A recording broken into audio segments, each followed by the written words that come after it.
महाराज जी ने मंगलाचरण किया है। एक अद्वितीय ब्रह्म ओंकार सर्व का प्रकाशक सतगुर चेतन स्वरूप ते आनंद स्वरूप। एक दिन अगे भी आपां थोड़ियां जिहियां विचारां कीतियां सन।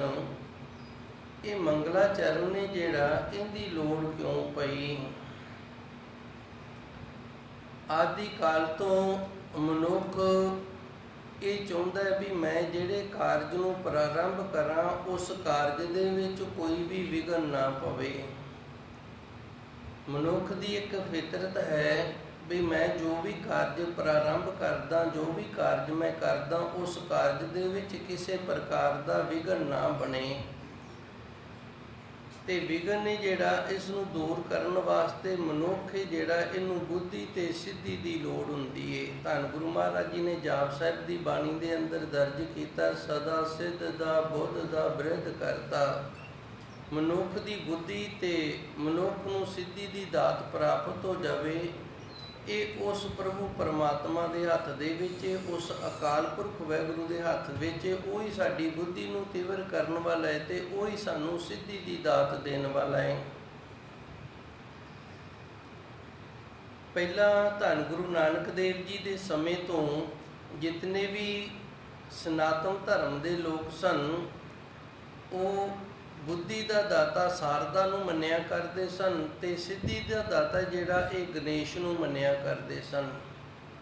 गणेश की पूजा करते सन, गणेश का मंगलाचरण करते सन भी सानूं सिद्धि की दात प्राप्त हो जाए। ते शारदा की पूजा करिया करते सन, इसनूं मन्निया करते सन, इसका मंगलाचरण करते सन कि सानूं बुद्धि की दात प्राप्त हो जाए। क्योंकि मनुख ने सफल होना है, बुद्धि के नाल कारज करेगा ते सच्चे सतगुर दे दर तो जे सिद्धि प्राप्त होएगी तो फिर उसके किसी भी कारज दे विच विघन नहीं पाएगा। इनू थोड़ा जिहा इस तरह समझ लीए, एक दुकानदार है, उनकी बुद्धि बड़ी तीवर है, बुद्धि बड़ी तेज, उन्हें दुकान खोल लईए। हुण दुकान खोल लीए, ये बुद्धि दे नाल समान नूं तोल सकदा है, बुद्धि दे नाल समान है जिहड़ा वो याद रख सकदा भी किहड़ी चीज़ दा किन्ना रेट है। जिहड़ा गाहक दा आउणा है ये सिद्धि दे नाल होएगा।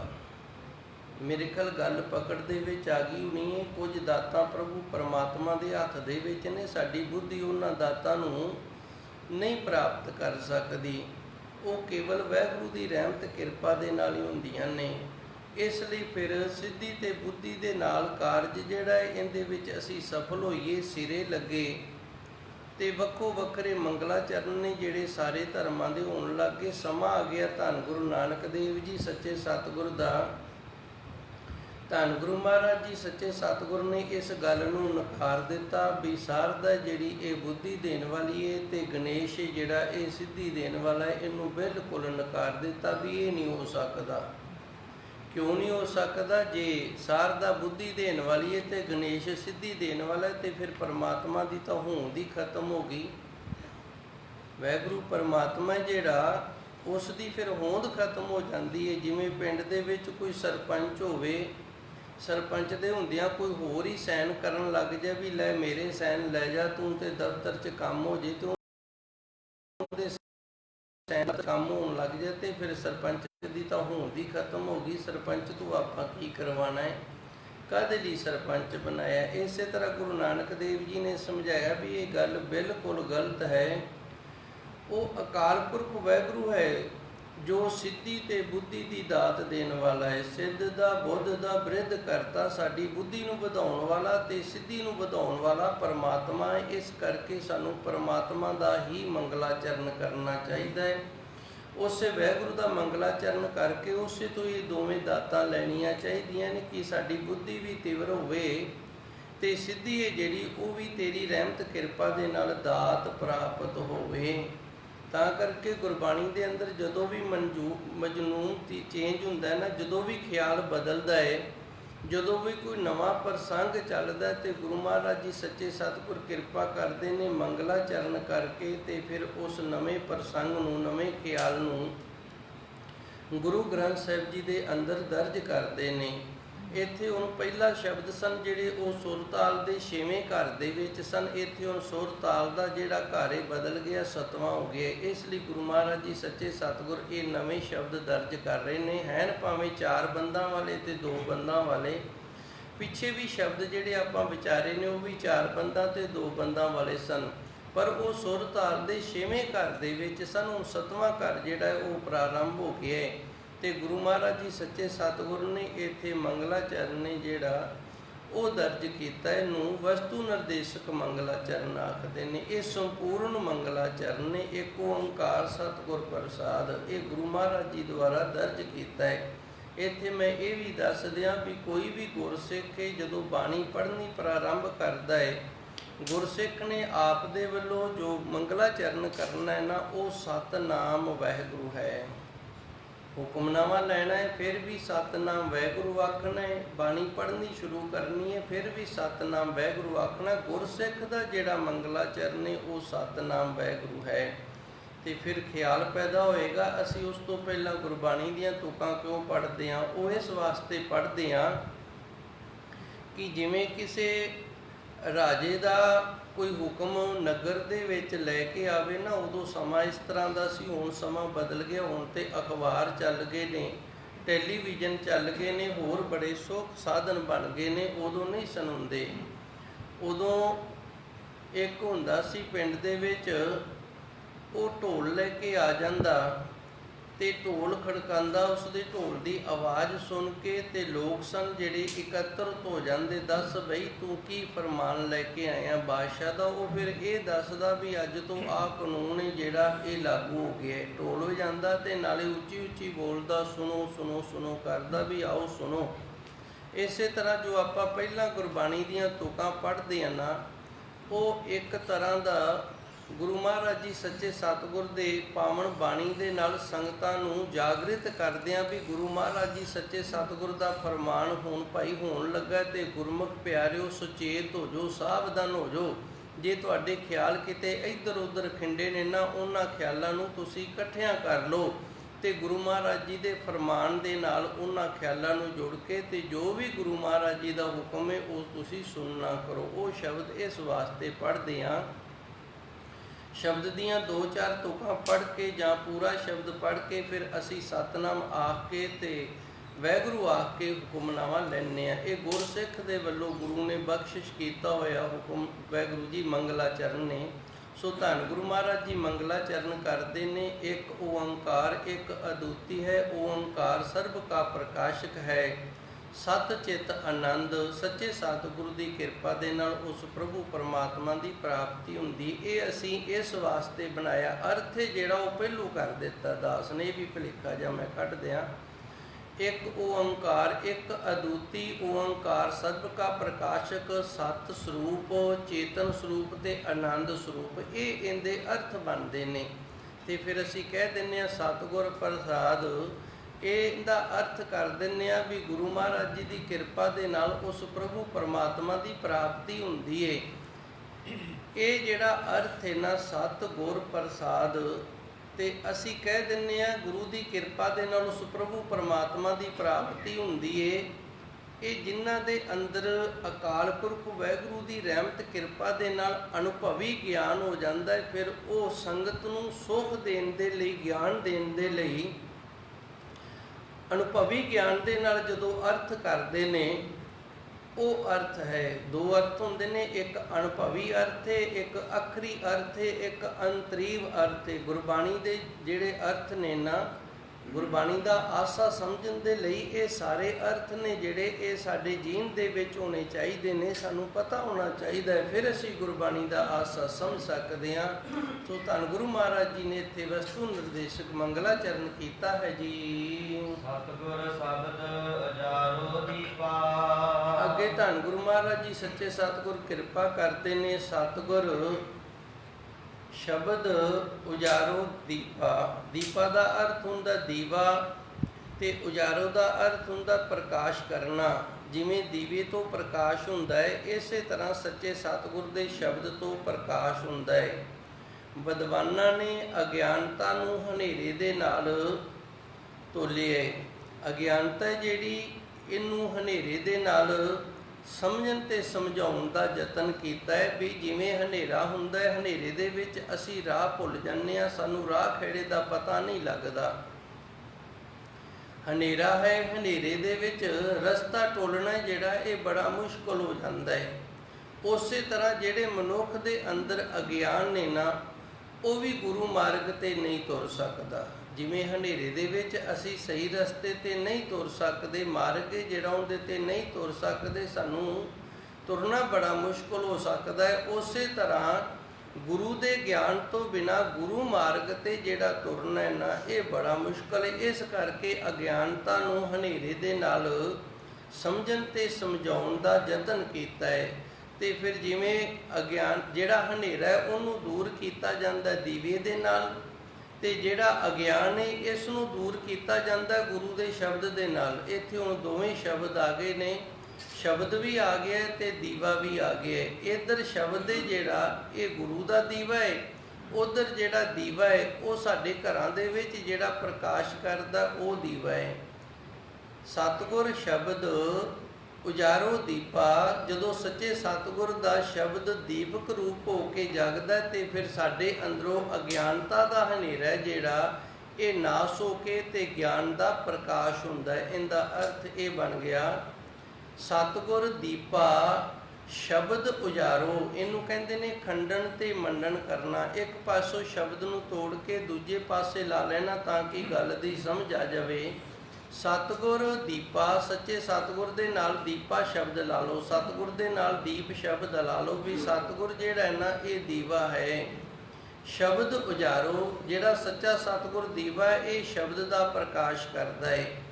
ਜਿਵੇਂ ਆਸਾ ਜੀ ਦੀ ਵਾਰ ਦੇ ਅੰਦਰ ਹੈ ਗੁਰੂ ਮਹਾਰਾਜ ਜੀ ਦਾ, ਕੁੰਭੇ ਬੱਧਾ ਜਲ ਰਹਿ, ਜਲ ਬਿਨ ਕੁੰਭ ਨ ਹੋਏ, ਗਿਆਨ ਕਾ ਬੱਧਾ ਮਨ ਰਹਿ, ਗੁਰ ਬਿਨ ਗਿਆਨ ਨ ਹੋਏ। ਜਦੋਂ ਤੱਕ ਮਿੱਟੀ ਦੇ ਨਾਲ ਪਾਣੀ ਦਾ ਮੇਲ ਨਾ ਹੋਵੇ ਉਦੋਂ ਤੱਕ ਘੜਾ ਨਹੀਂ ਤਿਆਰ ਹੁੰਦਾ। ਕੁੰਭੇ ਬੱਧਾ ਜਲ ਰਹਿ, ਜਲ ਬਿਨ ਕੁੰਭ ਨਾ ਹੋਏ। ਜਿਹੜਾ ਘੜਾ ਹੈ ਨਾ ਉਹ ਪਾਣੀ ਤੋਂ ਬਿਨਾਂ ਤਿਆਰ ਨਹੀਂ ਹੋ ਸਕਦਾ। ਜਦੋਂ ਤੱਕ ਮਿੱਟੀ ਦੇ ਵਿੱਚ ਪਾਣੀ ਨੂੰ ਮਿਲਾਵਾਂਗੇ, ਉਹਨੂੰ ਸਹੀ ਤਰੀਕੇ ਢੰਗ ਦੇ ਨਾਲ ਘੁਮਿਆਰ ਗੋਏਗਾ, ਬਣਾਏਗਾ, ਤਿਆਰ ਕਰੇਗਾ ਤੇ ਫਿਰ ਉਹ ਘੜਾ ਤਿਆਰ ਹੋ ਕੇ ਫਿਰ ਪਾਣੀ ਨੂੰ ਰੋਕਣ ਦੇ ਸਮਰੱਥ ਹੋਏਗਾ। ਮੇਰੇ ਖਿਆਲ ਗੱਲ ਪਕੜ ਦੇ ਵਿੱਚ ਆ ਗਈ ਨਹੀਂ ਹੈ। ਜਿਵੇਂ ਮਿੱਟੀ ਜਿਹੜੀ ਇਹ ਇਕੱਲੀ ਘੜਾ ਨਹੀਂ ਤਿਆਰ ਕਰ ਸਕਦੀ, ਉਹਨੂੰ ਪਾਣੀ ਦੀ ਲੋੜ ਏ ਤੇ ਪਾਣੀ ਦੁਆਰਾ ਤਿਆਰ ਕੀਤਾ ਗਿਆ ਜਿਹੜਾ ਘੜਾ ਇਹੀ ਫਿਰ ਆਪਣੇ ਅੰਦਰ ਪਾਣੀ ਨੂੰ ਰੋਕ ਸਕਦਾ ਹੈ। ਉਸੇ ਤਰ੍ਹਾਂ ਗਿਆਨ ਜਿਹੜਾ, ਗਿਆਨ ਤੋਂ ਬਿਨਾ ਮਨ ਜਿਹੜਾ ਇਹ ਨਹੀਂ ਰੋਕ ਸਕਦਾ ਤੇ ਗਿਆਨ ਹੈ ਜਿਹੜਾ ਇਹ ਗੁਰੂ ਤੋਂ ਬਿਨਾ ਨਹੀਂ ਹੋ ਸਕਦਾ। ਕੁੰਭੇ ਬੱਧਾ ਜਲ ਰਹਿ, ਜਲ ਬਿਨ ਕੁੰਭ ਨਾ ਹੋਏ, ਗਿਆਨ ਕਾ ਬੱਧਾ ਮਨ ਰਹਿ। ਗਿਆਨ ਦੇ ਬੰਨੇ ਹੋਏ ਮਨ ਨੇ ਰਹਿਣਾ ਤੇ ਹੁਣ ਗਿਆਨ ਮਿਲੇ ਕਿੱਥੋਂ? ਗੁਰ ਬਿਨ ਗਿਆਨ ਨਾ ਹੋਏ, ਗੁਰੂ ਤੋਂ ਬਿਨਾ ਗਿਆਨ ਨਹੀਂ ਮਿਲਦਾ। ਉਸੇ ਤਰ੍ਹਾਂ ਸਤਿਗੁਰ ਦੀਪਾ ਸ਼ਬਦ ਉਜਾਰੋ, ਸੱਚੇ ਸਤਿਗੁਰ ਜਿਹੜੇ ਨੇ ਇਹ ਸ਼ਬਦ ਦਾ ਪ੍ਰਕਾਸ਼ ਕਰਦੇ ਨੇ। ਜਿਵੇਂ ਦੀਵਾ ਜਿਹੜਾ ਹੈ ਉਹ ਚਾਨਣ ਕਰਕੇ ਪ੍ਰਕਾਸ਼ ਕਰਕੇ ਤੇ ਸਾਰੇ ਪਦਾਰਥ ਵਸਤੂਆਂ ਜਿਹੜੀਆਂ ਨੇ ਉਹ ਦਿਸਣ ਦੀ ਸਮਰੱਥ ਕਰ ਦਿੰਦਾ, ਰਸਤਾ ਮਿਲ ਜਾਂਦਾ, ਸਾਨੂੰ ਰਸਤਾ ਦਿਸਦਾ ਹੈ। ਉਸੇ ਤਰ੍ਹਾਂ ਗੁਰੂ ਦੇ ਸ਼ਬਦ ਦੇ ਦੁਆਰਾ ਹੋਏ ਗਏ ਪ੍ਰਕਾਸ਼ ਦੇ ਨਾਲ ਸਾਨੂੰ ਗੁਰੂ ਮਾਰਗ ਜਿਹੜਾ ਇਹ ਦਿਸਦਾ ਹੈ ਜੀ। ਸਿਓ ਅੰਧਕਾਰ ਤਹਿ ਮੰਦਰ, ਰਤਨ ਕੋਠੜੀ ਖੁੱਲੀ ਅਨੂਪਾ।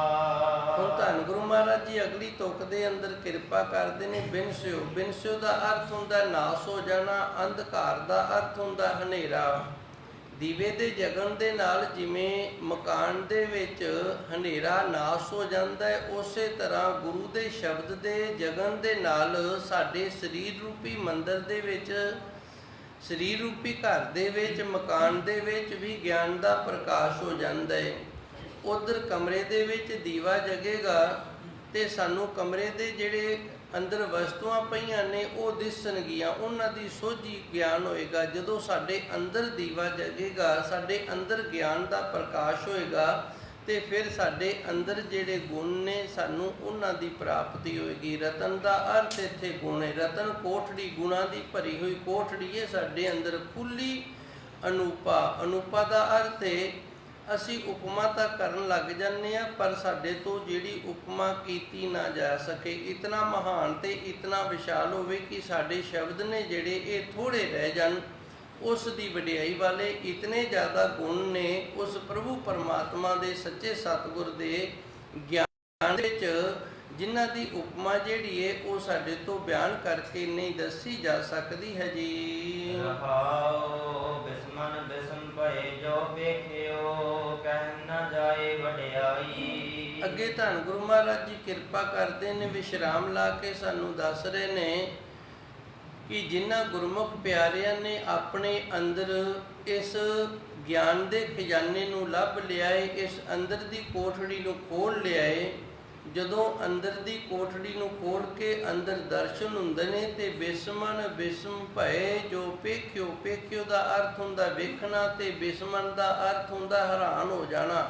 ਬਿਸਮਨ ਬਿਸਮ ਹੈਰਾਨ ਤੋਂ ਵੀ ਹੈਰਾਨ ਹੋ ਗਏ ਨੇ, ਹੱਦ ਤੋਂ ਅੱਗੇ ਟੱਪ ਗਏ ਨੇ, ਇਤਨਾ ਅੰਦਰ ਅਚਰਜ ਹੋ ਗਿਆ ਏ ਜਦੋਂ ਆਪਣੇ ਅੰਦਰ ਇਸ ਗੁਣਾਂ ਦੇ ਖਜ਼ਾਨੇ ਨੂੰ ਵੇਖਣਾ ਕੀਤਾ ਏ।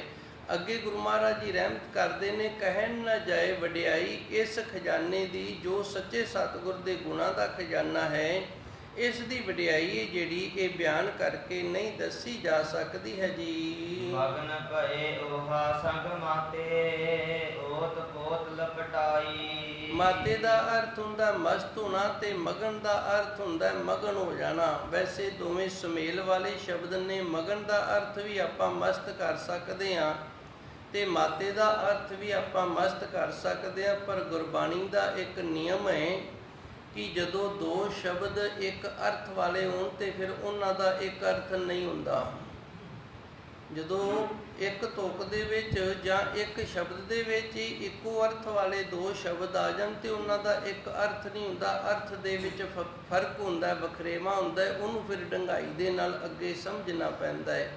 ਮਗਨ ਪਏ ਉਹਾ ਸੰਗ ਮਾਤੇ, ਜਿਹੜੇ ਅੰਦਰ ਗਿਆਨ ਦਾ ਖਜ਼ਾਨਾ ਹੱਥ ਲੱਗਿਆ ਉਹਨੂੰ ਵੇਖ ਕੇ ਮਸਤ ਹੋ ਗਏ।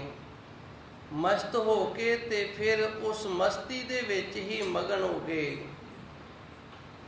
ਭਾਈ ਕਾਲਬ ਜੀ ਹੋਏ ਨੇ, ਉਹਨਾਂ ਨੇ ਇੱਕ ਬੜਾ ਸੁੰਦਰ ਦੋਹਰਾ ਲਿਖਿਆ, ਬੜੀਆਂ ਸੋਹਣੀਆਂ ਵਿਚਾਰਾਂ ਲਿਖੀਆਂ ਨੇ। ਉਹ ਲਿਖਦੇ ਨੇ ਕਿ ਜਿੰਦੇ ਤੋਂ ਅਸੀਂ ਰਸਤਾ ਪੁੱਛਣ ਵਾਸਤੇ ਗਏ ਸਾਂ ਵੀ ਸਾਨੂੰ ਰੱਬ ਦੇ ਘਰ ਦਾ ਰਸਤਾ ਦੱਸ, ਤੇ ਉਹਦੇ ਕੋਲ ਜਦੋਂ ਕਹੇ ਤੇ ਜਦੋਂ ਅਸੀਂ ਉਹਨੂੰ ਜਾ ਕੇ ਪੁੱਛਿਆ ਨਾ ਵੀ ਸਾਨੂੰ ਰੱਬ ਦਾ ਰਸਤਾ ਦੱਸ, ਤੇ ਉਹ ਸਾਨੂੰ ਬੇਖਬਰ ਮਿਲਿਆ। ਉਹ ਸਾਨੂੰ ਬੇਖਬਰ ਮਿਲਿਆ। ਇੱਥੇ ਇਹ ਨਹੀਂ ਸਮਝਣਾ ਵੀ ਬੇਖਬਰ ਮਿਲਿਆ ਉਹਨੂੰ ਖਬਰ ਹੀ ਨਹੀਂ, ਉਹਨੂੰ ਦੱਸਣ ਦੀ ਖਬਰ ਨਹੀਂ ਹੈਗੀ। ਹੁਣ ਉਹ ਇਤਨਾ ਮਗਨ ਹੋ ਗਿਆ ਕਿ ਉਹ ਦੱਸਣ ਵਾਲੀ ਖਬਰ ਤੋਂ ਪਰੇ ਹੋ ਗਿਆ। ਹੁਣ ਉਸ ਜੋ ਉਹਨੂੰ ਪ੍ਰਾਪਤੀ ਹੋਈ ਏ ਉਸ ਦੇ ਵਿੱਚ ਉਹ ਮਗਨ ਹੋ ਗਿਆ। ਉਸ ਦੇ ਵਿੱਚ ਇਤਨਾ ਜ਼ਿਆਦਾ ਮਗਨ ਹੋ ਗਿਆ ਕਿ ਉਹ ਪੁੱਛਣ ਵਾਲੇ ਵੱਲੋਂ ਬੇਖਬਰ ਹੋ ਗਿਆ। ਉਹਨੂੰ ਪਤਾ ਹੀ ਨਹੀਂ ਲੱਗਦਾ ਵੀ ਮੈਨੂੰ ਕੋਈ ਕੁਝ ਪੁੱਛ ਰਿਹਾ ਜਾਂ ਮੈਂ ਕੁਝ ਦੱਸਣਾ ਹੈ, ਕਿਉਂਕਿ ਦੱਸਣ ਤੇ ਪੁੱਛਣ ਦੀ ਜਿਹੜੀ ਚਾਹਨਾ ਹੈ ਨਾ, ਇਹ ਇੱਕ ਭੁੱਖ ਹੁੰਦੀ ਏ। ਜਿਵੇਂ ਪੁੱਛਣ ਦੀ ਇੱਕ ਭੁੱਖ ਹੈ ਨਾ, ਸਾਨੂੰ ਕਿਸੇ ਚੀਜ਼ ਦਾ ਪਤਾ ਨਹੀਂ ਤੇ ਅਸੀਂ ਦੂਜੇ ਨੂੰ ਪੁੱਛਦੇ ਹਾਂ ਵੀ ਦੱਸ ਮੈਨੂੰ ਇਹ ਕਿੱਥੇ ਮਿਲੇਗੀ। ਹੁਣ ਸਾਨੂੰ ਭੁੱਖ ਏ, ਪੁੱਛਣ ਦੀ ਭੁੱਖ ਏ। ਇਵੇਂ ਮੇਰੇ ਵਰਗਿਆਂ ਕਈਆਂ ਨੂੰ ਦੱਸਣ ਦੀ ਬੜੀ ਭੁੱਖ ਹੁੰਦੀ ਏ। ਇਹਨੂੰ ਥੋੜ੍ਹਾ ਜਿਹਾ ਸਮਝੋ, ਕੁਦਰਤੀ ਖਿਆਲ ਅੱਗੇ ਆ ਗਏ ਨੇ ਤੇ ਹੁਣ ਮੈਂ ਅਧੂਰਾ ਨਹੀਂ ਛੱਡਾਂਗਾ। ਚਲੋ ਇਸ ਨਾਲ ਥੋੜ੍ਹੀ ਜਿਹੀ ਮੇਰੇ ਵਰਗੇ ਦੀ ਨਿੰਦਈ ਹੋ ਜਾਏਗੀ, ਕੋਈ ਪਾਪ ਹੀ ਝੜਨਗੇ ਥੋੜ੍ਹੇ ਜਿਹੇ। ਜਿਵੇਂ ਸਾਨੂੰ ਪੁੱਛਣ ਦੀ ਭੁੱਖ ਹੁੰਦੀ ਹੈ ਨਾ, ਉਵੇਂ ਮੇਰੇ ਵਰਗਿਆਂ ਨੂੰ ਕਈਆਂ ਨੂੰ ਦੱਸਣ ਦੀ ਵੀ ਭੁੱਖ ਹੁੰਦੀ ਹੈ ਵੀ ਮੇਰੇ ਕੋਲ ਕੋਈ ਚਾਰ ਗੱਲਾਂ ਨੇ, ਮੈਨੂੰ ਥੋੜ੍ਹਾ ਜਿਹਾ ਗਿਆਨ ਹੈ ਤੇ ਮੈਂ ਲੋਕਾਂ ਨੂੰ ਦੱਸਾਂ ਤੇ ਦੱਸ ਕੇ ਲੋਕਾਂ ਦੇ ਵਿੱਚ ਮੈਂ ਆਪਣੀ ਵੱਡੋ ਬਣਾਵਾਂ, ਲੋਕੀ ਮੈਨੂੰ ਵਡਿਆਉਣ, ਲੋਕੀ ਇਹ ਆਖਣ ਵੀ ਇਹਨੂੰ ਤਾਂ ਬੜਾ ਪਤਾ, ਇਹ ਤਾਂ ਬੜਾ ਸਿਆਣਾ ਹੈ। ਇਸ ਤਰ੍ਹਾਂ ਦੱਸਣ ਦੀ ਵੀ ਭੁੱਖ ਹੁੰਦੀ ਹੈ। ਹੁਣ ਇੱਥੇ ਡਾਕਟਰ ਗਾਲਬ ਜੀ ਨੇ ਇਹ ਲਿਖਿਆ ਵੀ ਜਿਹੜੇ ਉਸ ਪ੍ਰਭੂ ਪਰਮਾਤਮਾ ਦੀ ਪ੍ਰਾਪਤੀ ਵਾਲੇ ਹੋ ਜਾਂਦੇ ਨੇ ਨਾ, ਉਹਨਾਂ ਦੇ ਅੰਦਰ ਦੱਸਣ ਦੀ ਭੁੱਖ ਹੀ ਨਹੀਂ ਰਹਿੰਦੀ। ਉਹਨਾਂ ਨੂੰ ਇਸ ਗੱਲ ਦੀ ਭੁੱਖ ਹੀ ਨਹੀਂ ਰਹਿੰਦੀ ਵੀ ਅਸੀਂ ਲੋਕਾਂ ਨੂੰ ਦੱਸੀਏ ਵੀ ਅਸੀਂ ਰੱਬ ਪਾ ਲਿਆ ਹੈ, ਅਸੀਂ ਪਰਮਾਤਮਾ ਨੂੰ ਪਾ ਲਿਆ ਹੈ, ਅਸੀਂ ਵਾਹਿਗੁਰੂ ਨੂੰ ਪਾ ਲਿਆ, ਤੇ ਆਓ ਸਾਡੇ ਤੋਂ ਆਣ ਕੇ ਪੁੱਛੋ ਵੀ ਕਿਵੇਂ ਪਾ ਲਿਆ। ਇਹ ਭੁੱਖ ਤੋਂ ਉਹ ਸੰਤੁਸ਼ਟ ਹੋ ਜਾਂਦੇ ਨੇ। ਤੇ ਜਿਨ੍ਹਾਂ ਦੇ ਅੰਦਰ ਇਹ ਭੁੱਖ ਹੈ ਨਾ, ਉਹਨਾਂ ਨੂੰ ਪ੍ਰਾਪਤੀ ਵੀ ਕੋਈ ਨਹੀਂ। ਇਹ ਵੀ ਨਾਲ ਗੱਲ ਏ, ਜੇ ਸਾਡੇ ਅੰਦਰ ਅਜੇ ਵੀ ਭੁੱਖ ਬਣੀ ਹੋਈ ਹੈ ਨਾ ਵੀ ਆਓ ਅਸੀਂ ਦੱਸੀਏ ਰੱਬ ਇਸ ਤਰ੍ਹਾਂ ਮਿਲੇਗਾ ਜਾਂ ਰੱਬ ਇਸ ਤਰ੍ਹਾਂ ਸਾਡੇ ਕੋਲ ਏ। ਕਈ ਇਸ ਤਰ੍ਹਾਂ ਦੇ ਹੁੰਦੇ ਨੇ, ਉਹਨਾਂ ਨੂੰ ਆਉਂਦਾ ਜਾਂਦਾ ਕੁਝ ਵੀ ਨਹੀਂ ਤੇ ਆਪ ਦਾ ਪ੍ਰਚਾਰ ਕਰਦੇ ਨੇ ਜੀ ਅਸੀਂ ਬੜੇ ਵੱਡੇ ਗਿਆਨੀ ਆ, ਸਾਨੂੰ ਬੜਾ ਕੁਝ ਆਉਂਦਾ ਹੈ। ਉਹ ਦੱਸਣਾ ਚਾਹੁੰਦੇ ਨੇ ਕਾਹਦੇ ਲਈ? ਇਸ ਵਾਸਤੇ ਵੀ ਸਾਡੀ ਜਿਹੜੀ ਵੱਡੋ ਹੈ ਨਾ ਉਹ ਬਣੇ। ਹੁਣ ਧੰਨ ਗੁਰੂ ਮਹਾਰਾਜ ਜੀ ਸੱਚੇ ਸਤਿਗੁਰੂ ਨੇ ਇੱਥੇ ਸ਼ਬਦ ਦਰਜ ਕੀਤੇ ਨੇ, ਮਗਨ ਤੇ ਮਾਤੇ ਜਿਹੜੇ ਉਸ ਪ੍ਰਭੂ ਪਰਮਾਤਮਾ ਦੇ ਦਰ ਤੋਂ ਗੁਣਾਂ ਦੀ ਦਾਤ ਪ੍ਰਾਪਤ ਕਰ ਲੈਂਦੇ ਨੇ, ਇਸ ਖਜ਼ਾਨੇ ਨੂੰ ਪਾ ਲੈਂਦੇ ਨੇ। ਖਜ਼ਾਨੇ ਨੂੰ ਪਾ ਕੇ ਉਹ ਮਸਤ ਹੋ ਜਾਂਦੇ ਨੇ। ਤੇ ਮਸਤੀ ਹੈ ਜਿਹੜੀ ਉਹ ਪ੍ਰਭੂ ਪਰਮਾਤਮਾ ਦੇ ਨਾਮ ਦੀ ਏ, ਕਿਸੇ ਨਸ਼ੇ ਦੀ ਮਸਤੀ ਨਹੀਂ ਹੈਗੀ ਵੀ ਜਦੋਂ ਨਸ਼ਾ ਲੈ ਗਿਆ ਨਾ ਤੇ ਉਦੋਂ ਮਸਤੀ ਵੀ ਲੈ ਜਾਣੀ ਏ। ਇਹ ਮਸਤੀ ਹੈ ਜਿਹੜੀ ਉਸ ਪਰਮਾਤਮਾ ਦੇ ਨਾਮ ਦੀ ਏ, ਜਿਹੜੇ ਨਾਮ ਦੇ ਵਿੱਚੋਂ ਮਗਨ ਰਹਿੰਦੇ ਹਨ। ਓਤ ਪੋਤ ਲਪਟਾਈ, ਓਤ ਪੋਤ ਦਾ ਅਰਥ ਹੁੰਦਾ ਤਾਣਾ ਤੇ ਪੇਟਾ। ਜਿਵੇਂ ਤਾਣਾ ਤੇ ਪੇਟਾ ਆਪਸ ਦੇ ਵਿੱਚ ਜਕੜਿਆ ਜਾਂਦਾ ਹੈ ਨਾ, ਹੁਣ ਇਹ ਵੱਖੋ ਵੱਖਰੇ ਨਹੀਂ ਹੋਣਗੇ। ਸਾਡੇ ਜਿਹੜੇ ਵਸਤਰ ਪਾਏ ਹੋਏ ਨੇ ਇਹ ਤਾਣੇ ਤੇ ਪੇਟੇ ਤੋਂ ਤਿਆਰ ਹੋਏ ਨੇ। ਪਹਿਲੋਂ ਤਾਣਾ ਬੁਣਿਆ ਜਾਂਦਾ ਹੈ, ਫਿਰ ਪੇਟਾ ਜਿਹੜਾ ਉਹਦੇ ਤਾਣੇ ਦੇ ਵਿੱਚ ਬੁਣਿਆ ਜਾਂਦਾ ਜਿਸ ਤੋਂ ਵਸਤਰ ਬਣਦਾ ਹੈ। ਇਹਨੂੰ ਕਹਿੰਦੇ ਨੇ ਓਤ ਪੋਤ। ਜਿਵੇਂ ਤਾਣਾ ਤੇ ਪੇਟਾ ਇੱਕ ਦੂਜੇ ਵਿੱਚ ਜਕੜੇ ਜਾਂਦੇ ਨੇ ਤੇ ਇਹਨਾਂ ਨੂੰ ਵੱਖੋ ਵੱਖਰੇ ਅਸੀਂ ਨਹੀਂ ਕਰ ਸਕਦੇ, ਉਸੇ ਤਰ੍ਹਾਂ ਉਹ ਪ੍ਰਭੂ ਪਰਮਾਤਮਾ ਦੇ ਗਿਆਨ ਦੇ ਵਿੱਚ ਨਾ ਤਾਣੇ ਦੇ ਪੇਟੇ ਦੀ ਤਰ੍ਹਾਂ ਜਕੜੇ ਗਏ ਨੇ। ਉਸ ਗਿਆਨ ਦੇ ਵਿੱਚੋਂ, ਉਸ ਮਗਨਤਾਈ ਦੇ ਵਿੱਚੋਂ, ਨਾਮ ਖੁਮਾਰੀ ਦੇ ਵਿੱਚੋਂ ਇਹਨਾਂ ਨੂੰ ਕੱਢਣਾ ਬੜਾ ਮੁਸ਼ਕਲ ਹੈ। ਲਪਟਾਈ ਇਸ ਤਰ੍ਹਾਂ ਭਾਈ ਉਹ ਪ੍ਰਭੂ ਪਰਮਾਤਮਾ ਦੇ ਗਿਆਨ ਦੇ ਵਿੱਚ ਜੁੜੇ ਰਹਿੰਦੇ ਨੇ, ਲਪਟੇ ਰਹਿੰਦੇ ਹਨ ਜੀ। ਆਲ ਜਾਲ ਨਹੀਂ ਕਛੂ ਜੰਜਾਰਾ, ਅਹੰ ਬੁੱਧ ਨਹਿ ਭੋਰਾ। ਅੱਗੇ ਧੰਨ ਗੁਰੂ ਮਹਾਰਾਜ ਜੀ ਰਹਿਮਤ ਕਰਦੇ ਨੇ ਆਲ ਜਾਲ। ਆਲ ਜਾਲ ਹੈ ਜਿਹੜਾ, ਇਹਦੇ ਦੋ ਅਰਥ ਨੇ, ਆਪਾਂ ਦੋਵੇਂ ਸਮਝਾਂਗੇ। ਆਲ ਜਾਲ ਸਾਡਾ ਜਿਹੜਾ ਘਰ ਪਰਿਵਾਰ ਹੈ ਨਾ, ਇਹਦੇ ਵਿੱਚ ਜਿਤਨਾ ਵੀ ਖਿਲਾਰ ਹੈ ਇਹਨੂੰ ਵੀ ਆਲ ਜਾਲ ਅਸੀਂ ਆਖਦੇ ਹਾਂ। ਤੇ ਕਈ ਵਾਰੀ ਨਾ ਅਸੀਂ ਵਾਧੂ ਘਾਟੂ ਜਾਂ ਜਿਹੜਾ ਸਮਾਨ ਹੈ ਉਹ ਕਿਸੇ ਕਮਰੇ ਦੇ ਵਿੱਚ ਰੱਖਿਆ ਹੁੰਦਾ ਤੇ ਉਹਨੂੰ ਵੀ ਅਸੀਂ ਆਲ ਜਾਲ ਆਖ ਦਿੰਦੇ। ਇੱਥੇ ਵੀ ਦੋ ਸ਼ਬਦ ਆਏ ਨੇ, ਦੋਵਾਂ ਦਾ ਅਰਥ ਇੱਕੋ ਹੀ ਹੈ, ਆਲ ਜਾਲ ਤੇ ਜੰਜਾਰਾ। ਜੰਜਾਰਾ ਦਾ ਅਰਥ ਹੁੰਦਾ ਹੈ ਜਾਲ ਦੇ ਵਿੱਚ ਪੈ ਜਾਣਾ, ਜੰਜਾਲ ਦੇ ਵਿੱਚ ਫਸ ਜਾਣਾ, ਤੇ ਆਲ ਜਾਲ ਦਾ ਅਰਥ ਵੀ ਜੰਜਾਲ ਹੀ ਹੈ। ਸਾਡੇ ਘਰੇ ਕੋਈ ਵਾਧੂ ਸਮਾਨ ਹੋਵੇ ਇੱਕ ਜਗ੍ਹਾ ਤੇ ਅਸੀਂ ਇਕੱਠਾ ਕੀਤਾ ਹੋਵੇ ਤੇ ਜੇ ਕੋਈ ਭੈਣ ਭਰਾ ਪੁੱਛੇ ਨਾ ਇਸ ਕਮਰੇ 'ਚ ਕੀ ਹੈ, ਇੱਥੇ ਤਾਂ ਭਾਈ ਅਸੀਂ ਆਲ ਜਾਲ ਇਕੱਠਾ ਕੀਤਾ। ਤੇ ਅੱਜ ਦੀ ਬੋਲੀ ਦੇ ਵਿੱਚ ਅਸੀਂ ਕਬਾੜ ਆਖ ਦਿੰਦੇ ਹਾਂ ਭਈ ਇੱਥੇ ਅਸੀਂ ਕਬਾੜ ਜਿਹੜਾ ਉਹ ਇਕੱਠਾ ਕੀਤਾ ਹੈ। ਆਲ ਜਾਲ ਨਹੀਂ ਕਛੂ। ਹੁਣ ਧੰਨ ਗੁਰੂ ਮਹਾਰਾਜ ਜੀ ਰਹਿਮਤ ਕਰਦੇ ਨੇ ਅਸੀਂ ਐਵੇਂ ਆਲ ਜਾਲ ਦੇ ਵਿੱਚ ਨਹੀਂ ਫਸਦੇ, ਭਾਵ ਵਾਧੂ ਘਾਟੂ ਦੇ ਵਿੱਚ ਹੁਣ ਅਸੀਂ ਨਹੀਂ ਫਸਦੇ। ਇਹ ਵਾਧੂ ਘਾਟੂ ਕੀ ਹੈ ਗੁਰਮੁਖਾਂ ਦਾ, ਇਹ ਵੀ ਸਮਝ ਲਈਏ। ਜਿਵੇਂ ਕਿਤੇ ਨਾ ਕਿਤੇ ਆਪਾਂ ਜ਼ਰੂਰ ਸੁਣਦੇ ਹਾਂ ਤੇ ਕਿਤੇ ਨਾ ਕਿਤੇ ਆਪਾਂ ਜ਼ਰੂਰ ਵੇਖਦੇ ਹਾਂ, ਇੱਕ ਦੂਜੇ ਦੇ ਨਾਲ ਸਿੰਘ ਜਿਹੜੇ ਨੇ ਉਹ ਅੜੇ ਰਹਿੰਦੇ ਨੇ, ਭਾਵੇਂ ਉਹ ਘਰ ਪਰਿਵਾਰ ਦੇ ਵਿੱਚ ਹੋਣ ਤੇ ਭਾਵੇਂ ਉਹ ਰਾਜਨੀਤੀ ਦੇ ਵਿੱਚ ਹੋਣ। ਤੇ ਮੈਂ ਇਹ ਵੀ ਆਖਦਿਆਂ ਭਾਵੇਂ ਉਹ ਧਾਰਮਿਕ ਸਥਾਨਾਂ ਤੇ ਹੋਣ, ਕਿਤੇ ਨਾ ਕਿਤੇ ਸਿੰਘ ਨੇ ਜਿਹੜੇ ਇਹ ਅੜੇ ਰਹਿੰਦੇ ਨੇ। ਤੇ ਅੜਦੇ ਕਿਤੇ ਵਾਸਤੇ ਨੇ? ਆਲ ਜਲ ਹੈ ਕੁਝ ਵੀ ਨਹੀਂ। ਹੁਣ ਵੇਖੋ ਵੋਟਾਂ ਪਿੱਛੇ ਕਈਆਂ ਪਿੰਡਾਂ ਦੇ ਵਿੱਚ ਦੋ ਧੜੇ ਬਣ ਜਾਂਦੇ ਨੇ, ਦੋ ਪਾਰਟੀਆਂ ਬਣ ਜਾਂਦੀਆਂ ਨੇ, ਇੱਥੋਂ ਤੱਕ ਕਿ ਕਈ ਪਰਿਵਾਰ ਵੀ ਦੋ ਹਿੱਸਿਆਂ 'ਚ ਵੰਡ ਜਾਂਦੇ ਨੇ ਵੋਟਾਂ ਪਿੱਛੇ। ਤੇ ਵੋਟਾਂ ਲੈਣ ਵਾਲੇ ਜਿਹੜੇ ਨੇ ਉਹ ਫਿਰ ਵੋਟਾਂ ਪਾਉਣ ਤੋਂ ਬਾਅਦ ਗੱਲ ਹੀ ਨਹੀਂ ਸੁਣਦੇ। ਇਹ ਵੀ ਆਲ ਜਾਲ ਛੇੜਦੇ ਆ, ਵਾਧੂ ਜਿਹੜਾ ਸਿਆਪਾ ਹੈ ਨਾ, ਕਿਉਂਕਿ ਆਲ ਜਾਲ ਦਾ ਅਰਥ ਹੁੰਦਾ ਵਾਧੂ ਚੀਜ਼ਾਂ, ਕਬਾੜ। ਇਹ ਵੀ ਵਾਧੂ ਸਿਆਪਾ ਛੇੜ ਲਿਆ। ਇਹਦੇ ਤੋਂ ਸਾਰੀਆਂ ਗੱਲਾਂ ਸਮਝ ਲਓ ਤਾਂ ਕਿ ਮੈਂ ਸੰਕੋਚ ਰੱਖ ਸਕਾਂ ਆਪਣੇ ਅੰਦਰ। ਆਲ ਜਾਲ ਨਹੀਂ। ਹੁਣ ਜਿਹੜਾ ਗੁਰਮੁਖ ਹੈ ਨਾ ਉਹ ਕਿਸੇ ਵੀ ਆਲ ਜਾਲ ਦੇ ਵਿੱਚ ਨਹੀਂ ਫਸਦਾ। ਉਹਦੇ ਵੱਲੋਂ ਕੋਈ ਸਰਪੰਚ ਬਣੀ ਜਾਵੇ, ਕੋਈ ਮੈਂਬਰ ਬਣੀ ਜਾਵੇ, ਕੋਈ ਖਾਈ ਜਾਵੇ, ਕੋਈ ਨਾ ਖਾਈ ਜਾਵੇ, ਉਹਦਾ ਕੋਈ ਕਿਸੇ ਦੇ ਨਾਲ ਮਤਲਬ ਨਹੀਂ ਹੈਗਾ। ਤੇ ਜੰਜਾਰਾ, ਇਹ ਜਿਹੜਾ ਜੰਜਾਲ ਹੈ ਇਹ ਸਾਡਾ ਪਰਿਵਾਰਿਕ ਹੈ। ਨਾ ਹੀ ਉਹ ਪਰਿਵਾਰਿਕ ਜੰਜਾਲ ਦੇ ਵਿੱਚ ਫਸਦੇ ਨੇ ਤੇ ਨਾ ਹੀ ਉਹ ਜਿਹੜਾ ਸਮਾਜਿਕ ਆਲ ਜਾਲ ਹੈ ਨਾ ਉਹਦੇ ਵਿੱਚ ਫਸਦੇ ਨੇ। ਇਹਨਾਂ ਦੋਵਾਂ ਤੋਂ ਵੱਖਰੇ ਹੋ ਗਏ ਨੇ। ਅਹੰਗ ਬੁੱਧ ਨਹੀਂ ਭੋਰਾ। ਭੋਰਾ ਦਾ ਅਰਥ ਹੁੰਦਾ ਥੋੜੀ ਜੀ। ਇਹਨਾਂ ਦੇ ਅੰਦਰ ਭੋਰਾ ਰੱਤੀ ਮਾਤਰ ਵੀ, ਮਾਮੂਲੀ ਜੀ ਵੀ, ਚੌਲਾਂ ਦੇ ਦਾਣੇ ਜਿੰਨੀ ਵੀ ਜਿਹੜੀ ਹੰਕਾਰ ਹੈ ਨਾ ਅੰਗਤਾ ਇਹ ਨਹੀਂ ਹੋਏਗੀ। ਇਹ ਉਹ ਪ੍ਰਾਪਤੀ ਦਾ ਗੁਰੂ ਮਹਾਰਾਜ ਜੀ ਨੇ ਥਰਮਾਮੀਟਰ ਦਿੱਤਾ ਹੈ ਕਿ ਜਿਹੜੇ ਗੁਰਮੁਖ ਪਿਆਰੇ ਨੂੰ ਆਪਣੇ ਅੰਦਰੋਂ ਖੋਜ ਕਰਦਿਆਂ ਹੋਇਆਂ ਪ੍ਰਭੂ ਪਰਮਾਤਮਾ ਦੀ ਰਹਿਮਤ ਕਿਰਪਾ ਹੋ ਜਾਂਦੀ ਹੈ, ਰਤਨ ਰੂਪੀ ਕੋਠੜੀ ਅੰਦਰੋਂ ਖੁੱਲ੍ਹ ਜਾਂਦੀ ਹੈ। ਤੇ ਇਹ ਗਿਆਨ ਰੂਪ ਜਿਹੜਾ ਸਾਗਰ ਇਹ ਅੰਦਰ ਚੱਲ ਪੈਂਦਾ ਹੈ। ਫਿਰ ਉਹ ਗੁਰਮੁਖ ਪਿਆਰੇ ਦੇ ਉੱਤੇ ਸੱਚੇ ਸਤਿਗੁਰ ਦੀ ਰਹਿਮਤ ਕਿਰਪਾ ਹੋ ਜਾਂਦੀ ਹੈ। ਉਹ ਸੰਸਾਰ ਦੇ ਜਿਹੜੇ ਆਲ ਜਾਲ ਨੇ ਉਹਨਾਂ ਤੋਂ ਵੀ ਨਿਕਲ ਜਾਂਦਾ ਹੈ। ਇੱਕ ਸਾਡੇ ਅਧਿਆਤਮਿਕ ਵੀ ਆਲ ਜਾਲ ਹੁੰਦੇ ਨੇ। ਇੱਕ ਆਖਦਾ ਇੱਕ ਓੰਕਾਰ ਤੋਂ ਲੈ ਕੇ ਨਾਨਕ ਹੋਸੀ ਵੀ ਸੱਚ ਤੱਕ ਮੂਲ ਮੰਤਰ ਹੈ, ਤੇ ਦੂਜੇ ਨੇ ਪੰਗਾ ਖੜਾ ਕਰ ਦਿੱਤਾ, ਉਹ ਕਹਿੰਦਾ ਇੱਕ ਓੰਕਾਰ ਤੋਂ ਲੈ ਕੇ ਗੁਰ ਪ੍ਰਸਾਦ ਤੱਕ ਪੜ੍ਹਨਾ ਹੈ। ਤੀਜਾ ਜਿਹੜਾ ਉਹਨੇ ਕੁਝ ਹੋਰ ਹੀ ਨਾਲ ਜੋੜ ਲਿਆ, ਕੁਝ ਹੋਰ ਹੀ ਬਣਾ ਲਿਆ, ਪਤਾ ਇਹਨਾਂ ਨੂੰ ਵਾਧੂ ਘਾਟੂ ਵਾਲਿਆਂ ਨੂੰ ਕੁਝ ਵੀ ਨਹੀਂ, ਇਹ ਵੀ ਆਲ ਜੰਜਾਲ ਏ। ਇੱਕ ਆਖਦਾ ਪਾਠ ਸਾਨੂੰ ਇਸ ਤਰ੍ਹਾਂ ਕਰਨਾ ਚਾਹੀਦਾ, ਦੂਜਾ ਆਖਦਾ ਪਾਠ ਇਸ ਤਰ੍ਹਾਂ ਕਰਨਾ ਚਾਹੀਦਾ, ਪਤਾ ਦੋਵਾਂ ਨੂੰ ਹੀ ਕੋਈ ਨਹੀਂ। ਦੋਵਾਂ ਨੂੰ ਮਰਿਆਦਾ ਜਿਹੜੀ ਨਾ ਪੜ੍ਹੀਏ ਤੇ ਨਾ ਗਿਆਨ ਏ, ਇਹ ਵੀ ਇੱਕ ਆਲ ਜਾਲ ਏ, ਨਹੀਂ ਕਛੂ। ਇਹ ਫਿਰ ਗੁਰਮੁਖ ਪਿਆਰੇ ਕਹਿੰਦੇ ਨੇ ਤੁਸੀਂ ਭਾਈ ਇਸ ਤਰ੍ਹਾਂ ਇੱਕ ਦੂਜੇ ਨਾਲ ਸਿਰ ਅੜਾਈ ਰੱਖੋ, ਅਸੀਂ ਤਾਂ ਬੰਦਗੀ ਕਰਨੀ ਹੈ, ਸਿਮਰਨ ਕਰਨਾ, ਇਹਨਾਂ ਚੱਕਰਾਂ 'ਚ ਨਹੀਂ ਪੈਂਦੇ। ਆਲ ਜਾਲ ਨਹੀਂ ਕਛੂ ਜੰਜਾਰਾ, ਨਾ ਕੋਈ ਜੰਜਾਲ ਏ ਉਹਨਾਂ ਨੂੰ ਪਰਿਵਾਰਿਕ, ਤੇ ਨਾ ਹੀ ਕਿਸੇ ਆਲ ਜਾਲ ਦੇ ਵਿੱਚ ਫਸਦੇ ਨੇ। ਅਹੰਗ ਬੁੱਧ ਨਹੀਂ ਭੋਰਾ, ਤੇ ਨਾ ਹੀ ਇਸ ਗੱਲ ਦਾ ਹੰਕਾਰ ਹੈ ਵੀ ਸਾਡੇ ਅੰਦਰ ਪ੍ਰਭੂ ਪਰਮਾਤਮਾ ਦਾ ਜੋ ਗਿਆਨ ਦਾ ਖਜ਼ਾਨਾ ਹੈ ਉਹ ਚੱਲ ਪਿਆ ਹੈ ਜੀ। ਊਚਨ ਊਚਾ ਕੀਚਨ ਖੀਚਾ ਹੋ ਤੇਰਾ ਤੂੰ ਮੋਰਾ। ਇਹਨਾਂ ਦਾ ਸਿਰਫ ਤੇ ਸਿਰਫ ਇੱਕੋ ਹੀ ਖਿਆਲ ਹੁੰਦਾ ਹੈ, ਜਿੰਦੇ ਅੰਦਰ ਗਿਆਨ ਹੋ ਗਿਆ ਹੈ, ਜਿਹਨੂੰ ਗਿਆਨ ਦੀ ਪ੍ਰਾਪਤੀ ਹੋ ਗਈ ਹੈ, ਜਿਹਨੂੰ ਇਹ ਦਰਜਾ ਪ੍ਰਾਪਤ ਹੋ ਗਿਆ ਹੈ, ਜਿੰਦੇ ਅੰਦਰ ਰਤਨਾ ਰੂਪੀ ਕੋਠੜੀ ਖੁੱਲ ਗਈ ਏ। ਊਚਨ ਊਚਾ ਬੀਚ ਨਾ ਖੀਚਾ, ਊਚਨ ਊਚਾ ਉਹ ਪ੍ਰਭੂ ਪਰਮਾਤਮਾ ਨੂੰ, ਆਪਣੇ ਗੁਰੂ ਨੂੰ ਸਾਰਿਆਂ ਤੋਂ ਉੱਚਾ ਮੰਨਦਾ ਹੈ, ਸਾਰਿਆਂ ਤੋਂ ਉੱਚਿਆਂ ਤੋਂ ਉੱਚਾ। ਬੀਚ ਨਾ ਖੀਚਾ, ਖੀਚਾ ਦਾ ਅਰਥ ਹੁੰਦਾ ਖਿੱਚ ਪੈਣੀ, ਤੇ ਬੀਚ ਦਾ ਅਰਥ ਹੈ ਅੰਦਰ। ਇਹਨਾਂ ਦੇ ਅੰਦਰ ਫਿਰ ਨਾ ਮਾਇਆ ਦੀ, ਨਾ ਤ੍ਰਿਸ਼ਨਾ ਦੀ, ਨਾ ਵਕਾਰਾਂ ਦੀ, ਨਾ ਬੁਰਾਈਆਂ ਦੀ ਇਹ ਖਿੱਚ ਨਹੀਂ ਜੇ ਬਣਦੀ।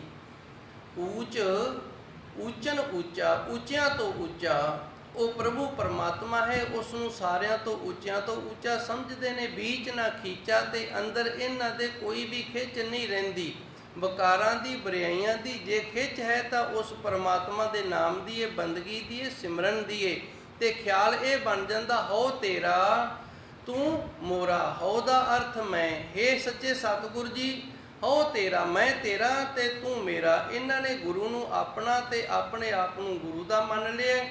ਉਸੇ ਗੁਰੂ ਨੂੰ ਉੱਚਿਆਂ ਤੋਂ ਉੱਚਾ ਦੱਸਦੇ ਨੇ, ਤੇ ਅੰਦਰ ਜਿਹੜੀ ਖਿੱਚ ਵਕਾਰਾਂ ਦੀ, ਬੁਰਾਈਆਂ ਦੀ, ਸੰਸਾਰਿਕ ਤ੍ਰਿਸ਼ਨਾ ਦੀ, ਇਹ ਖਤਮ ਹੋ ਜਾਂਦੀ ਹੈ ਜੀ। ਏਕ ਓੰਕਾਰ ਏਕ ਪਾਸਾਰਾ ਏਕੈ ਅਪਰ ਅਪਾਰਾ। ਇਹ ਵੀ ਖਿਆਲ ਬਣ ਜਾਂਦਾ ਅੰਦਰ ਕੀ ਜੋ ਇੱਕ ਓੰਕਾਰ ਧੰਨ ਗੁਰੂ ਨਾਨਕ ਦੇਵ ਜੀ ਸੱਚੇ ਸਤਿਗੁਰ ਨੇ ਉਸ ਅਕਾਲ ਪੁਰਖ ਵਾਹਿਗੁਰੂ ਨੂੰ ਆਖਿਆ, ਸਾਰਾ ਪਸਾਰਾ ਉਸੇ ਦਾ ਹੀ ਦਿਸਦਾ ਇਹਨਾਂ ਨੂੰ। ਏਕ ਓੰਕਾਰ ਏਕ ਪਸਾਰਾ, ਇੱਕ ਓੰਕਾਰ ਤੋਂ ਹੀ ਸਾਰਾ ਪਸਾਰਾ ਹੋਇਆ ਹੈ। ਇੱਕ ਹੈ ਉਹ ਇੱਕੋ ਹੀ ਹੈ ਸਾਰਾ ਪਸਾਰਾ ਕਰਕੇ, ਤੇ ਆਪ ਵਿੱਚ ਸਾਰਿਆਂ ਦੇ ਵਿਆਪਕ ਹੋਣ ਵਾਲਾ। ਅਪਰ ਅਪਾਰਾ ਜੋ ਪਾਰਾਵਾਰ ਤੋਂ ਰਹਿਤ ਹੈ ਜੀ। ਏਕ ਬਸਥੀਰਨ ਏਕ ਸੰਪੂਰਨ ਏਕੈ ਪ੍ਰਾਣ ਆਧਾਰਾ। ਏਕ ਬਸਥੀਰਨ ਦਾ ਅਰਥ ਹੈ ਜਿਤਨਾ ਵੀ ਖਿਲਾਰ ਕੀਤਾ ਉਹ ਏਕੇ ਤੋਂ ਹੋਇਆ ਹੈ, ਤੇ ਸਾਰਿਆਂ ਨੂੰ ਸੰਪੂਰਨ ਕਰਨ ਵਾਲਾ ਵੀ ਉਹ ਇੱਕ ਹੀ ਹੈ।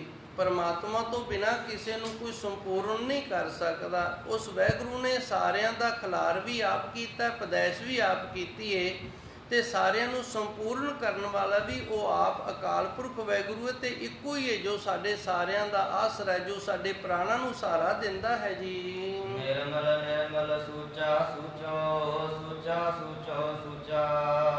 ਅੱਗੇ ਧੰਨ ਗੁਰੂ ਮਹਾਰਾਜ ਜੀ ਰਹਿਮਤ ਕਰਦੇ ਨੇ, ਨਿਰਮਲ ਨਿਰਮਲ ਸੂਚਾ।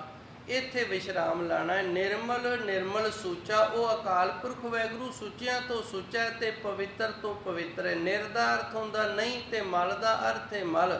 ਦੋ ਵਾਰੀ ਸ਼ਬਦ ਆਇਆ ਨਿਰਮਲ ਨਿਰਮਲ ਸੂਚਾ। ਉਹ ਪ੍ਰਭੂ ਪਰਮਾਤਮਾ ਸੁੱਚਿਆਂ ਤੋਂ ਨਿਰਮਲ ਹੈ। ਜਿਹੜੇ ਆਪਣੇ ਆਪ ਨੂੰ ਸੁੱਚੇ ਅਖਵਾਉਂਦੇ ਨੇ ਨਾ, ਉਹਨਾਂ ਦੇ ਪਵਿੱਤਰਤਾਈ ਤੋਂ ਵੀ ਉਹ ਅਕਾਲ ਪੁਰਖ ਵਾਹਿਗੁਰੂ ਪਵਿੱਤਰ ਹੈ। ਸੂਚੋ ਸੂਚਾ ਸੂਚੋ ਸੂਚਾ, ਤੇ ਸੂਚਿਆਂ ਤੋਂ ਹੋਰ ਅੱਗੇ ਸੁਚਮਤਾਈ ਵਾਲਾ, ਸੂਚਿਆਂ ਤੋਂ ਹੋਰ ਅੱਗੇ ਸੁਚਮਤਾਈ ਵਾਲਾ ਹੈ ਜੀ। ਅੰਤ ਨ ਅੰਤਾ ਸਦਾ ਬੇਅੰਤਾ ਕਹ ਨਾਨਕ ਉੱਚਾ ਉੱਚਾ। ਉਸ ਪ੍ਰਭੂ ਪਰਮਾਤਮਾ ਦਾ ਅੰਤ ਨਹੀਂ ਕਿਸੇ ਤੋਂ ਪਾਇਆ ਗਿਆ। ਅੰਤ ਨ ਅੰਤਾ, ਉਸ ਦੇ ਅੰਤ ਦਾ ਵੀ ਅੰਤ ਨਹੀਂ ਪਾਇਆ ਜਾ ਸਕਦਾ। ਕਿਤਨਾ ਕੋ ਉਸ ਦਾ ਵਿਸਥਾਰ ਹੈ। ਸਦਾ ਬੇਅੰਤਾ, ਤੇ ਉਹ ਸਦਾ ਹੀ ਬੇਅੰਤ ਹੈ। ਕਹੋ ਨਾਨਕ ਉੱਚੋ ਉੱਚੋ। ਧੰਨ ਗੁਰੂ ਮਹਾਰਾਜ ਜੀ ਰਹਿਮਤ ਕਰਦੇ ਨੇ, ਉਹ ਉੱਚਿਆਂ ਤੋਂ ਉੱਚਾ ਅਕਾਲ ਪੁਰਖ ਵਾਹਿਗੁਰੂ ਹੈ। ਇਤਨੀ ਕੁ ਸੇਵਾ ਸੰਗਤ ਨੇ ਪ੍ਰਵਾਨ ਕਰਨੀ, ਸੱਚੇ ਸਤਿਗੁਰ ਕਿਰਪਾ ਕਰਨ, ਰਹਿਮਤ ਕਰਨ।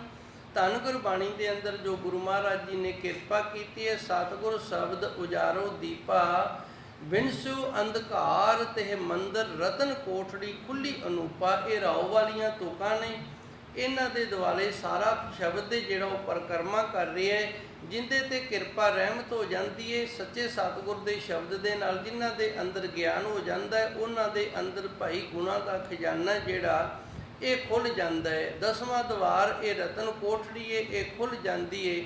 ਤੇ ਜਦੋਂ ਖੁੱਲ੍ਹ ਜਾਂਦੀ ਹੈ ਫਿਰ ਇਹ ਅਚਰਜ ਤੇ ਅਚਰਜ ਹੋ ਜਾਂਦੇ ਨੇ। ਸੱਚੇ ਸਤਿਗੁਰ ਦੀ ਰਹਿਮਤ ਕਿਰਪਾ ਦੇ ਨਾਲ ਇਹਨਾਂ ਦਾ ਫਿਰ ਸੰਸਾਰਿਕ ਆਲ ਜਾਲ ਜੰਜਾਰ ਤੋਂ ਖਹਿੜਾ ਛੁੱਟ ਜਾਂਦਾ ਤੇ ਇਸ ਗੱਲ ਦਾ ਹੰਕਾਰ ਵੀ ਨਹੀਂ ਹੁੰਦਾ ਵੀ ਅਸੀਂ ਸੰਸਾਰ ਦੇ ਜੰਜਾਲਾਂ ਤੋਂ ਛੁੱਟ ਗਏ ਹਾਂ। ਤੇ ਸੱਚੇ ਸਤਿਗੁਰ ਦੀ ਵਡਿਆਈ ਕਰਦੇ ਨੇ, ਹੋ ਤੇਰਾ ਤੂੰ ਮੋਰਾ। ਹੈ ਸੱਚੇ ਸਤਿਗੁਰ ਅਸੀਂ ਤੇਰੇ ਹਾਂ ਤੇ ਤੂੰ ਸਾਡਾ, ਇਸ ਖਿਆਲ ਦੇ ਨਾਲ ਆਪਣਾ ਜੀਵਨ ਜਿਉਂਦੇ ਨੇ। ਇਤਨੀ ਕਿਰਪਾ ਜਿਹੜੀ ਹੈ ਸੱਚੇ ਸਤਿਗੁਰ ਰਹਿਮਤ ਕਰਨ ਸਾਡੇ ਤੇ ਵੀ ਕਰ ਦੇਣ।